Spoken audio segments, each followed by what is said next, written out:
Good afternoon, everyone. Good afternoon. So, I'm the last reporter for today. And we are going to talk about responsible parenting. So, kinsa na parent na diri? Ikaw. Jaila. Jaila.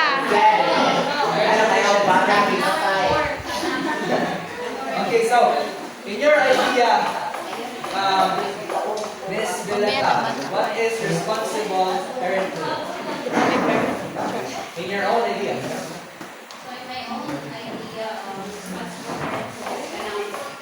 imong panahon yung anak dili lang imo sila pakaon kung sila musunod sa disiplina o sa maayong na Wow, very good. Okay, so Inahan ang bunahan. please read everyone. The conscious and deliberation Understanding responsible parenthood. Definition. Balik. Start sa understanding responsible parenting. Okay. Understanding responsible parenthood. Definition. The conscious and deliberate commitment of parents to meet the needs and promote the well-being of their children. Critical role of parents in providing a supportive and nurturing environment that facilitates the healthy development of children. Okay, so sakto si Miss Violeta, no? That responsible parenthood is about making conscious choices to provide for our children's needs and well-being. So, kani nga needs is physical, emotional, and spiritual. Okay, so next is una sa pag-meet sa atong children's needs. What is the importance of meeting the children's needs? Parents must provide a supportive environment and potential for the healthy growth and development of students. So, crucial role ang atong mga students no sa pag-meet sa ato ang mga needs. No. Let me ask you, Mr. Eduardo, what is your needs as a kid or as a young son? What is your needs? What are your needs? Okay, what are your needs? I need the love of my parents. Barbie. Money. Okay. Nasa ikaw ni Mr. Eduardo? Barbie. Love of The parents. parents. How about you, Miss Heidi? What is your need as a daughter? Emotional support.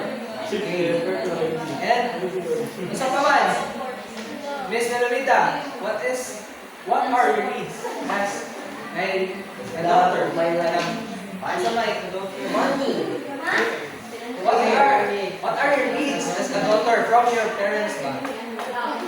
Love and support. Guidance. Okay. So that's the next example. A family that demonstrates responsible parenting through their dedication to meeting their children's needs and supporting their growth and development. So, we all, kita na lang gusto nga ang atong parents kay mo demonstrate sa ilang kanang makita na to. Nakita ba na to ang parents na to sa ilang dedication sa ilang mga timan na to? Yes! Nakita ka na no, nga naningkamot na itong parents. That's why kita naningkamot ko. Naningkamot ba mo? Yes!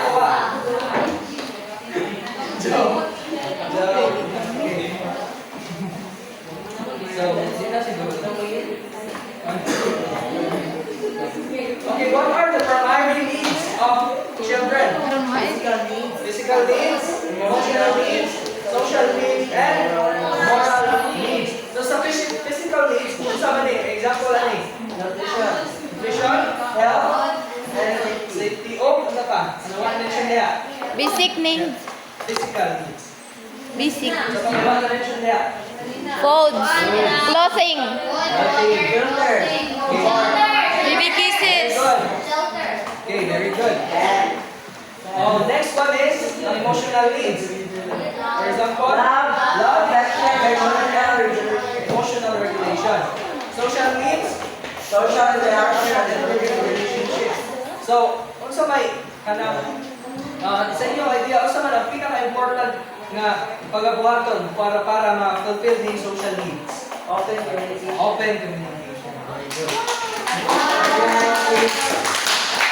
Okay, next one is moral needs.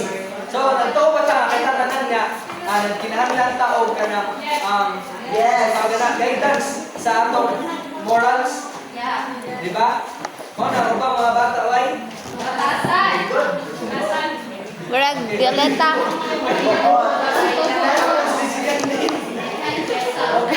So, more ang values, ethics, and character development. So, physical needs, nutrition, sa may class ang nutrition, ang providing Balance. Meals for character growth and development. so foods, no? Food, water, and iba pa. Health and safety, ensuring access to healthcare and creating a safe home environment. So that includes the safe home environment. Okay, next is emotional needs. Kisa may wala kinahanglan og love dire. Ako. What?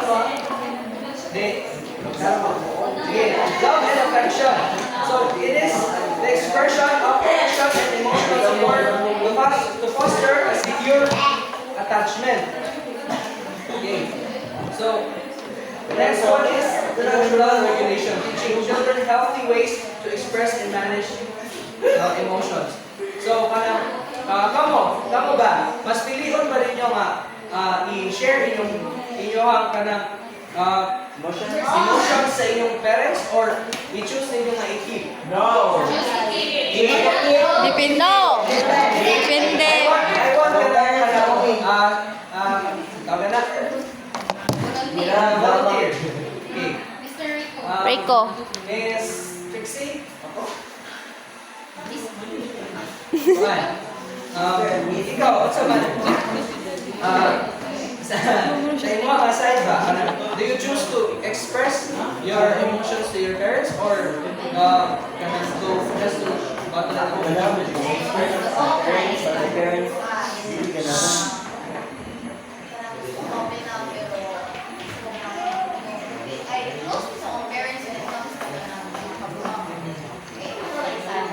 Pero lima kayo ka na sa kung kawalitan na kanya ba kung kinatawag or kung siguro ka na okay lang kayo ka na lima sa mga sila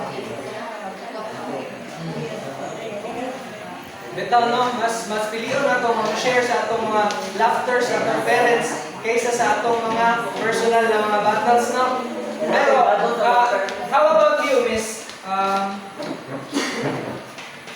Miss Eliza King? How about you? How about you? Do you choose to express your emotions to your parents or to keep your emotions to Mommy's yourself? girl. Mommy's girl. That is girl day.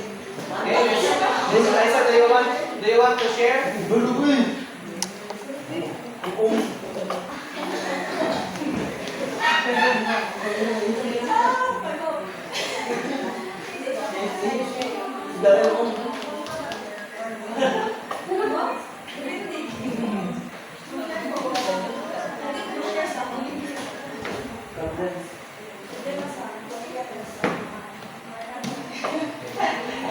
So, majority dyan sa ato, nga, i-feel ka na nato kay kita na lang, gawin na punta sa, kanang, burden, nga, nidala po sa atong mga parents, no?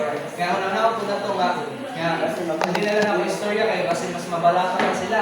Kaya na, so kita, mostly, the majority sa ato is, nga, magkuhan. Pero we all need na to express, to also express, no, our emotions, no? Kay, ang parents na to, ang nakaibaw, labaw sa tanan nga naka-experience sa atong mga nagian ko. Okay? Nasabtan ba? Yes. Okay. So, next is the social needs. Please read, everyone. Social interaction. Starting by social interaction between the family members. Building relationships. Facilitating opportunities to develop meaningful relationships. So, Mr. Russell J. Palermo, what do you think is kanang mga social needs? I think social needs are those for example, you have comfort and love for your friends, for your circle of friends. Okay, thank you, Mr. Palermo. So, correct, no? Ngayon ni Mr. Russell Palermo na kanang mga Mr. Russell. Mga friends. So, that is also important, no? Sa that is also what we. Okay, next one is Moral. moral needs. So, values and ethics. It is instilling moral values and ethical principles to guide behavior. Character development, promoting integrity, honesty, and empathy and children. So, kita po no nga, naginana jud ta mga advices, mga tambag, kaya sa itong mga ginikanan mo. So, kada bitaw, kinsa man diri ang kanang nakasuway na nabunalan kahoy. Ako. Ginikanan. Ako. Nabunalan og silito ko. Dalaghan ako. Sa ako. Bakit? Hindi mo sa ako kasi. So, that's why.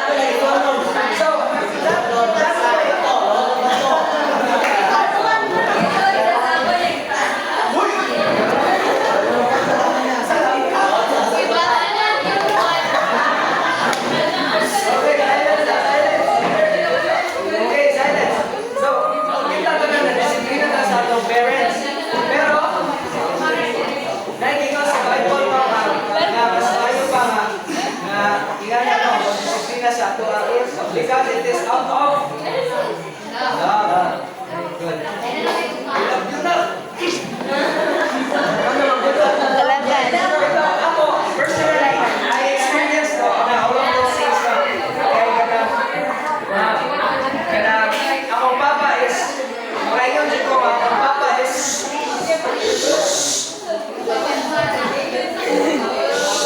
Saba. personally ganun ikaw share kayo sa mga experience no okay akong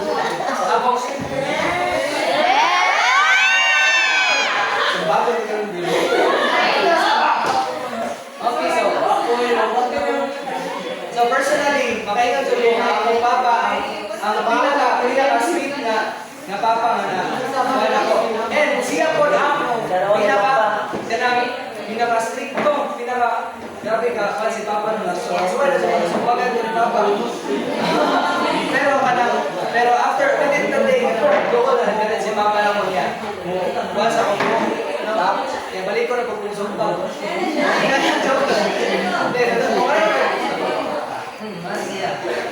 dito motor na siya ganito ayun siya sorry kaya kuhan ka na hindi ako nabagan it is only made out of them. Okay, so next is balik. Wala na kayo. Ikaw, ikaw man na. Okay.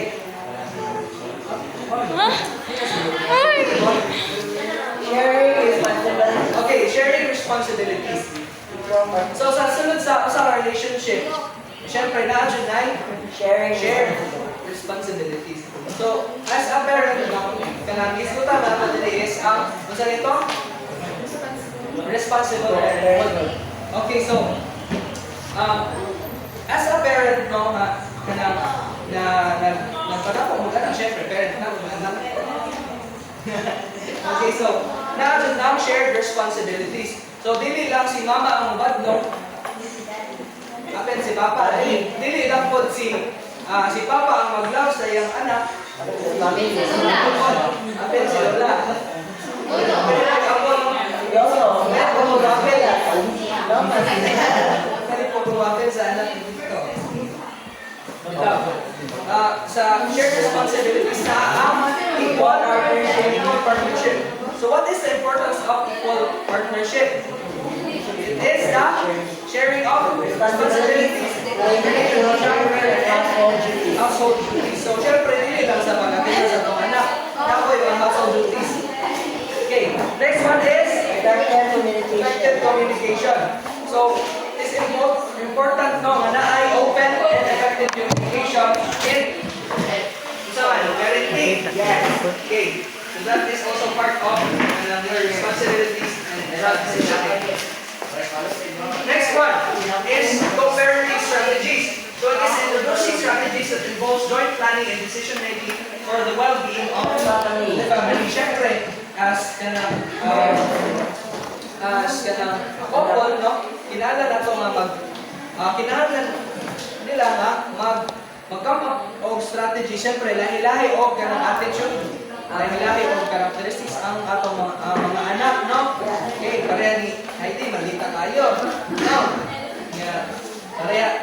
Yan si Leo, may butan kayo, Leo. Pero, ako, butan. Teacher, butan. Basin. Okay. Dirito pa. So, kanang so, co-parenting strategies. Para sa imo ha, Mr. Rico. Ito my best nga. My example of parenting strategies, like, for example, ganang situation. Ganang situation.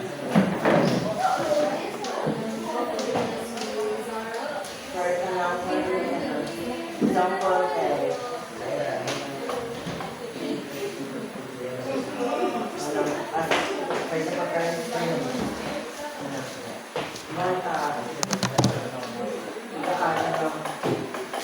as a parent,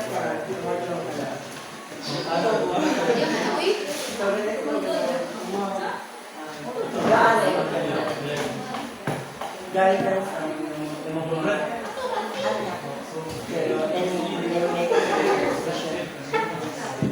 Okay, thank you. So for example nga nakasala iyong anak, nakasala, gisumbag niya ang iyang classmate. Nga gisumbag mo niya. Kaya gisumbag siya. No.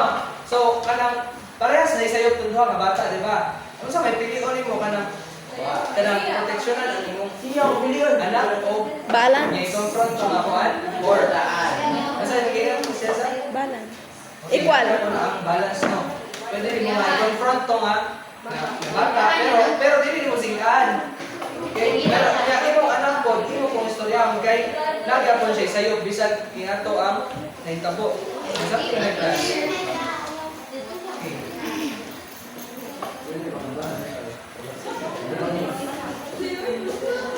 Thank you.